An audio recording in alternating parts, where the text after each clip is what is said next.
Hey everyone, it's Pork Chop here with the Stan Winston School of Character Arts. Yep, and just want to let you know that this guy over here, BJ Geyer, is going to be hopping on soon to do a little Q&A for you about his upcoming class and his My Morning Muffin project. Anyway, well, here he is. Hey everybody, I'm BJ Geyer, and I want to thank the Stan Winston School of Character Arts for letting me come on live here to talk to you guys for a few minutes.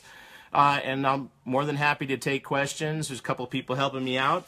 They can text forward questions to me, and I can answer to you guys. So anyway, the big thing's coming up. Let me put Pork Chop down here. Big thing coming up, October 20th, a live online course with the Stan Winston School of Character Arts. We're doing hand puppet, detail, and finish techniques. Now, my other classes talked about the construction of the puppets, how to put them together, techniques, patterning, foam work, fur work, but we did a lot in a little amount of time. I gave you the basics to put a puppet together and get things going.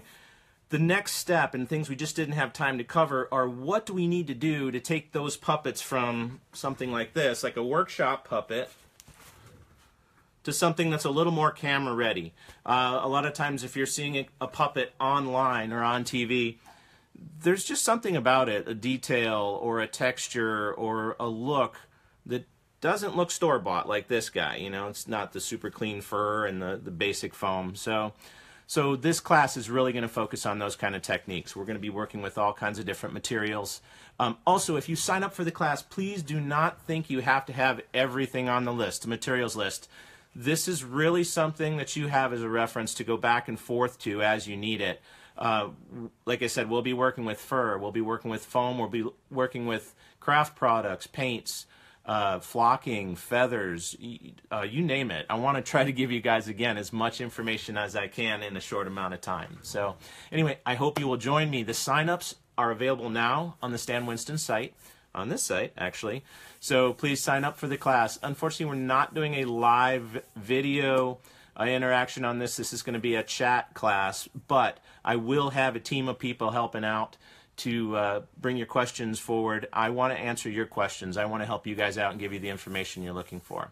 So anyway, that's pretty much it. If you have any questions on the class or any things you want to know about, please feel free to text in, and I'll do what I can to answer them and cover them. And I've gotten some requests about specific things too that I wanted to cover, but I'm more than happy to go in depth on those in the class as well. Anyway, welcome to my personal space. This is not the shop. This is my garage personal studio shop. So as you can see, it's packed to the hilt, full of stuff. There are boxes all over the place. Anyway, there's all kinds of materials. I'm not a hoarder, but I'm a collector of things because you never know what you're going to need. So there are tote bins full of shapes, fabrics, materials, things that you know, you need on hand when you're building a puppet. So let's see, how much does it cost to make a puppet in the UK? A puppet, I'm sorry, I'm trying to figure out, is this about muffins or is this about regular puppets? Anyway, I'll keep an eye out for that. Puppet costs in general, if you're talking about puppet costs in general, and again, please forgive me if I stray. I want to open this up and let you guys ask about anything. So puppets are surprisingly expensive to make for television. Mainly, the main reason is they're usually one-offs, meaning they're one of a kind, so there's no patterns. There's nothing to start from. So you're working with a lot of information that isn't there. You're having to fabricate patterns. You're having to come up with a design or work from a design that's been given to you. And a lot of times those designs aren't even done by a puppet designer, just a graphic artist or a graphic designer. And they're amazing people, but there are things inherent in puppet design that aren't really well known as far as you need a hand inside that puppet. So that puppet needs to be designed over that. Your costs are gonna vary. Most of it's hours. It's labor costs. So thank you. That is a cool fire extinguisher puppet. You know, I thought about. Hold on. hold on. I thought about putting some eyes on him for the video today, but I didn't get to it. In our regular shop, we had eyes on everything at one point. The refrigerator had eyes. All the tools had eyes. Everything was a character. So, getting back to building the puppets, the main cost, the main expense in that kind of thing is labor. Any TV puppet we build, from the simplest to the most complex, we have a minimum of 80 to 100 hours on a custom puppet. So that adds up. If you start looking at labor rates for skilled craftsmen and you times that by 80 to 100 hours, even for a muffin puppet, I mean, we're still, you know, these guys have been doing them long enough. It's not 80 hours anymore, but that first one was. That first one was over 100 hours figuring out the patterns, figuring out the mechanism, trial and error, research and development. So when you're doing a one-off, every single puppet you build is a research and development puppet, and it's a 100-hour puppet. When you start adding mechanisms, you start getting into costs, you know, doubling that time, or bringing in a mechanic to custom make mechanical features, because it's very difficult to find a standard feature that can be worked into every puppet. So honestly, I mean, it really depends on who's building and the rates, but puppets can range from $1,500 to $5,000 to $10,000 to $25,000 or more. So they're not cheap, and unfortunately they do take a lot of time. Make sure you give yourself enough time if you're bidding on jobs. What is the most important part of... Oh man, it clipped off. Thomas, I'll have the guys forward your question so I can see the rest of it, because unfortunately on my little one it clipped off the second part of your question. So give me a second to have them post that up, and then guys, it's Thomas Altman, and it is what is the most important part of, and it's stopped. So if you can forward me that question, I'll jump on it. Let's see, Thomas, what is the most important part of making a puppet come alive? I think that's your question. Again, I'm sorry, I'm looking at multiple screens here. If that is it, and I will get a confirmation from the guys here shortly, but it's the puppeteer. It's practice. Anything can be a puppet. A puppet, whether it's a stick or the most complex animatronic puppet you've ever seen with 1,000 servos and moving everything, it's performance. It's the puppeteer. It's really the person operating it, and you need to develop those skills. That's what's going to bring anything alive. I mean, we have a joke on set. Whenever we're on set on shows in particular, there's always a mascot, and literally it usually ends up being with an EY added to the name. So, oh, Scotch tape. So this suddenly becomes a character and becomes Scotch Tapey. And Scotch Tapey will work himself into every show, and he'll be like, hey guys, what's it doing? Hey, how you doing? How you doing? They all develop personalities. This is, you know, this would be Penny and remote control-y, and so a puppet, the performance of a puppet is really important and dependent on the puppeteer and the creation of that character. We find most characters are developed out of circumstance or accident, which is great. You know, you might have the best vision for a character. I'm like, okay, so I put this yellow guy on who's really simple, and I'm thinking, oh, he's got a really deep voice and he's real serious. Hey everybody, hi, how you doing? You know, I'm a Wall Street broker. But then you're messing around one day and someone's going, hey, what's going on? What's going on? And you just mess around with it, and all of a sudden a voice appears, and it may not be the one you were shooting for, but you'll find that character will develop, and that's how most of those great puppet characters come about. They're happy accidents. Let's see, material cost for making of a puppet. Okay, what is the most important part in order to make a puppet come alive? Oh, Graham, material cost for a puppet. In the UK, unfortunately, I'm in the US. I don't know what material costs are. Again, building a puppet's dependent on the materials you're using. So your cost is going to be dictated by what materials you're using and what those materials are in each region. We use a lot of polyfoam. We use a lot of foam called reticulated foam, which here is, you know, it's expensive. I mean, I would say if we're doing a Muppet-style hand puppet, our material costs between fleece and mouth plate materials and ultra suede and fur and everything else can range anywhere from $300-400 up to $3,000 or $4,000. Some of the furs we use, you can go buy for $20 or $30 a yard.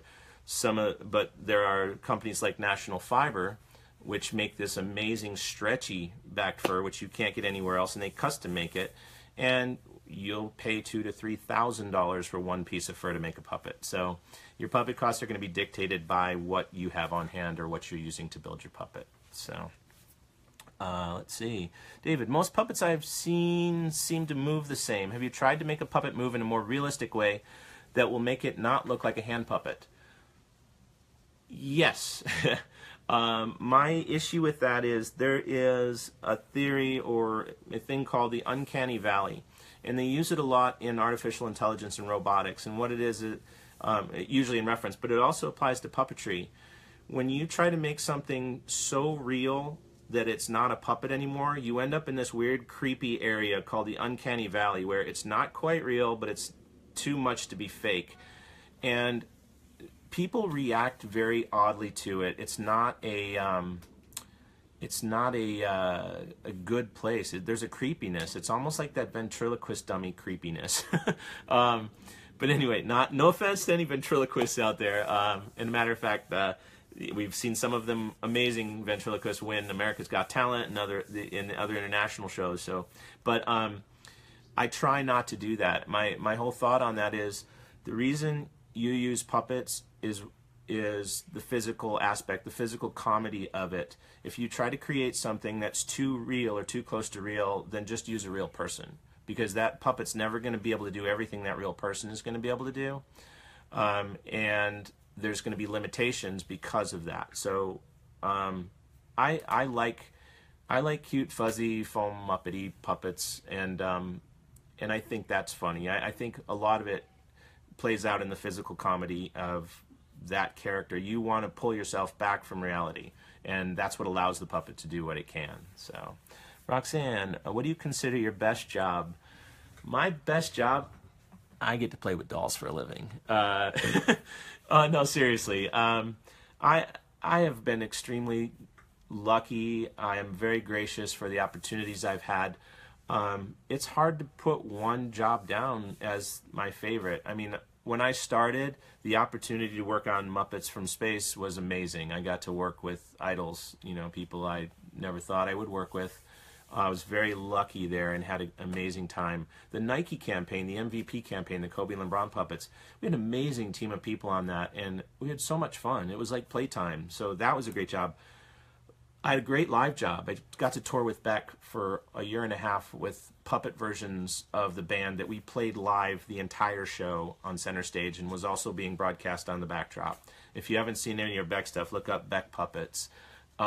I went all over the world. What an amazing opportunity. I would never have been able to do that. And I was also 40 years old at the time, so I got to live out my 40-year-old guy rock star dream and literally perform at Budokan and venues all over the world. So that's it. I mean, no one instance. There's a whole bunch of them. So, can you show the Chucky puppets? Yes, Marshall. I will grab Chucky. Chucky.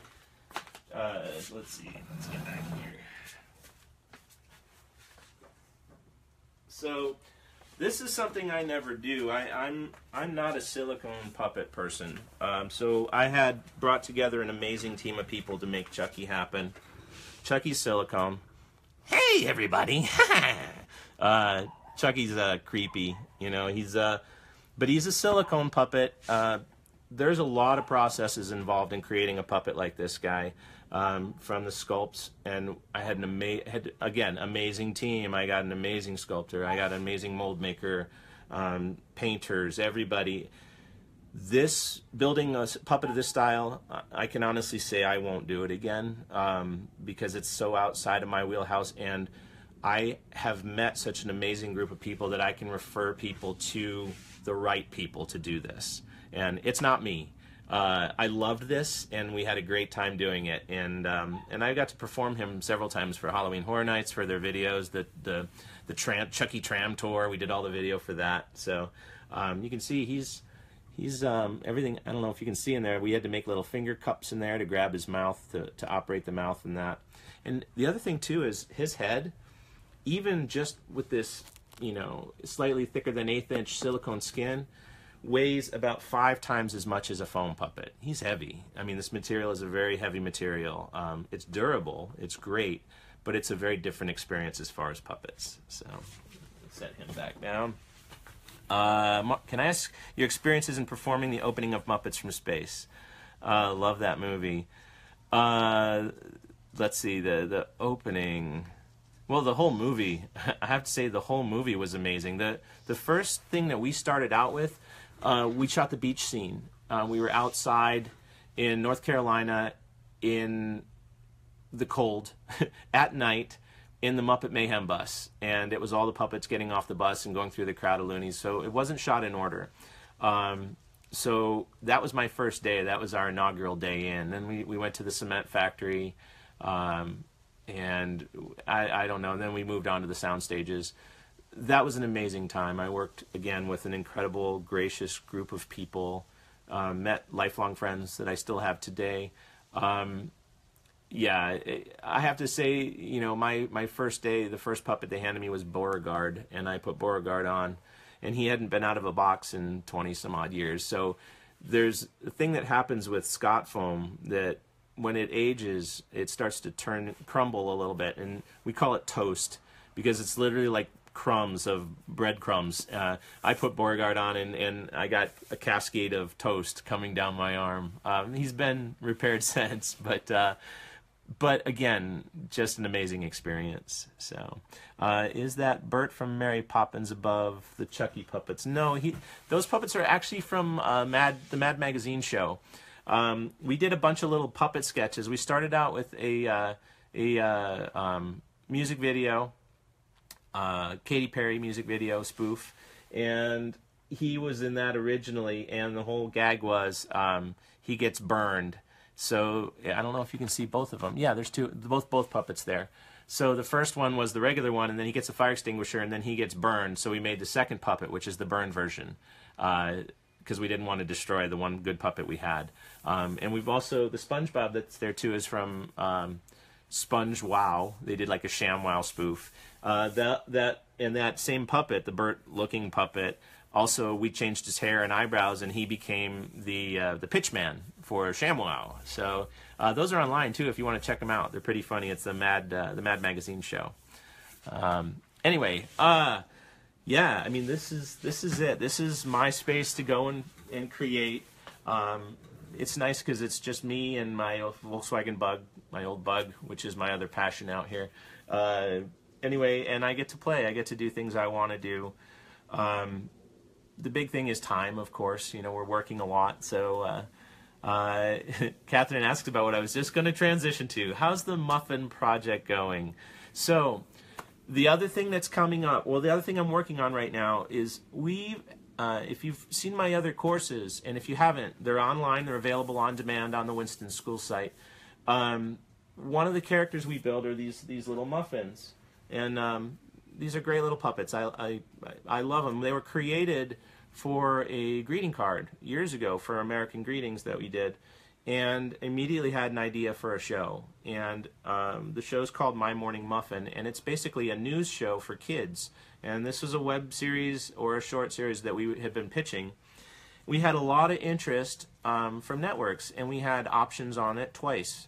But they basically sat on them for over a year, and then they had either a change of regime at the network, or they changed their age, that they were the demographic they were targeting, or things changed, and the show kept coming back to us. And finally, what I've done, it's been 4 years since we started this, and I really believe in what this little show can be. So what I've started is the My Morning Muffin project, basically. And the biggest obstacle right now is in trying to do things ourselves is funding. And I didn't want to do Kickstarter. I didn't want to do Indiegogo, any of the traditional fundraising platforms, because it takes as much work to do your presentation for that as it would to get our show going. So I started racking my brain going, how can we raise a little bit of funds to get our set built, to get some lights, to get things so we can actually just start doing the show. And we're going to do it like this. We're going to probably end up doing it fairly live or pre-recorded and uploaded on YouTube or another network. Anyway, when I was younger and I was in Scouts or various organizations, if you had a fundraiser, you either sold magazines or you had a garage sale or you had a bake sale. So out of that grew the My Morning Muffin Bake Sale. I've decided that I would try to raise funds by challenging myself, a personal challenge of building 100 of these muffin puppets by myself. I don't know what I was thinking. Anyway, and offering them initially to the students of my classes, and use the money from the sale of those to fund the startup of our show. So, and I've already started telling you about how much it takes to build these puppets, of any puppet, but the My Morning Muffin Bake Sale is I'm offering 100 puppets that I am personally building. I don't have anybody else helping me, it's just me. They're all going to be signed and numbered. And they're pre-sale only. The muffin price is $169 each. If you live in the U.S., we're doing priority USPS mail shipping. It's $18.85. If you're out of the U.S., we're going to figure out shipping once we get them finished based on your location, and then the shipping will be billed later for the internationals. But we are selling like crazy. I'm getting orders. We hit the halfway mark a week ago, finally, yay, and now it's picking up. But I wanted to share that with you, with all of the other Stan Winston members and guests to the site, anyone who's interested and wants to help out. Let me see. I don't know if you can see. Back here.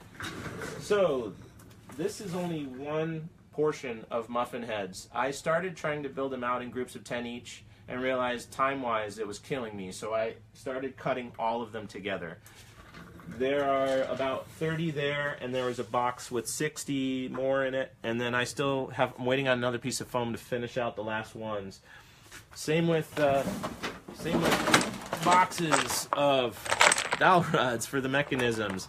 And the one thing I am having done to help me out is there are 3 birch plywood components to the mouth plate, and they're very difficult. They involve drilling, center drilling, precision cutting and everything, totaling over 300 pieces. So I started cutting those out and realized it actually makes sense to have those all laser cut. So I am kind of cheating on that. I splurged and spent a couple $100 to have someone else basically cut out those for me and save me some time. And unfortunately, they got backed up, so now I'm in a holding pattern for those. But it's crazy. It's an amazing project. These guys are great. The muffins that everyone will be getting won't have the hat on them, but they'll be this basic. Hey guys, I'm a basic corn muffin, and you can get me or my friends. Well, not me personally, but some of my friends, 100 of them to be exact, for $169. The money's going to a good cause. It's going to help my show get on the air. Now my friends Bran Muffin and Betty Lou Berry, they're the Yankers. They're going to be hosting a kids show called My Morning Muffin, and it's a news show on the web. Now, one of the cool things about this is that everyone who orders a muffin, now you don't have to do this, but I'd really like you to, is if you live in an interesting area or do cool things and want to take your muffin out and do interviews or behind-the-scenes stuff or other stuff like that, videotape it and send it in, and hey, if we can, we'll include your on-the-spot or location reporting in our news segments on our website for the show. How's that sound? That would be awesome. I mean, that's great for us because we got people in New Zealand, people in Australia, people in China, Japan, Italy, Spain. I mean, these things are going all over the place. Anyway, they're selling like hotcakes, which is a distant cousin. So anyway, if you want a muffin, order now. It's really simple. Hold on, let me see. Here's how you order. If you want to get onto the muffin, you order to order the muffin, and again, they're selling fast. Go to Facebook and go to our My Morning Muffin page, and I put a post up this morning, a little thank you for catching us this morning, and reply, I want a muffin. And we've set up a PayPal account for the show. So what I'll do is I'll contact you with the invoice and for that can be paid, and also issue muffin number. Now, again, we're starting to sell out. We're getting close to the end here. I've actually started building all 100 of them now, so things are going. For those of you who've been on since day one, thank you so much. It's taking longer than I thought. I was really hoping I could crank through these, but I've never built 100 puppets at one time before, so this has been a real challenge. So, and that's what it was meant to be. Eric's asking me to show this again for you guys, so I think they're going to post it up. So anyway, 100 puppets is a lot of work. If you think about it, even if I am able to get it down to 5 or 6 hours, that's, yeah, anyway, 600 hours of puppet building. Not to mention trying to hold down a regular job and a couple other projects we're working on. So anyway, that's it. Are there any other questions? Oh, the text is backwards? Is it really? Oh, that's really weird. It's because I flipped the screen. Okay, I'm going to flip the camera. There we go. How about that? You get to see my other wall.